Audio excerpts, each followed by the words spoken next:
todos nós sabemos, eu tenho certeza que você sabe também, que cada farinha sem glúten, ela absorve os líquidos de maneiras diferentes, né? Então, nós temos farinhas que absorvem menos, temos farinhas que absorvem mais. Por exemplo, comparando, a farinha de arroz branco é uma farinha refinada. Ela tem menor teor de fibras, maior teor de amido, então ela vai absorver os líquidos em uma menor quantidade do que quando nós utilizamos uma farinha de arroz integral, que é rica em fibras.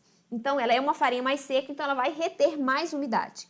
Se eu adiciono um mix predominantemente refinado, por exemplo, com farinha de arroz branco, amido de milho, por exemplo, fécula de batata, polvilho doce, são farinhas refinadas que absorvem menos os líquidos da receita. Então, para essa receita, eu vou precisar de uma quantidade menor de líquido.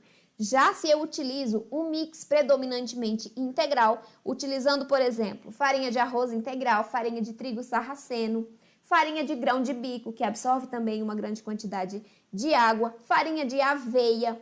Essas farinhas, elas requerem mais umidade na massa. Então, para o seu resultado final não ficar seco, não baixar no centro, eu preciso de uma quantidade de líquidos suficiente para cada tipo de mix, tá?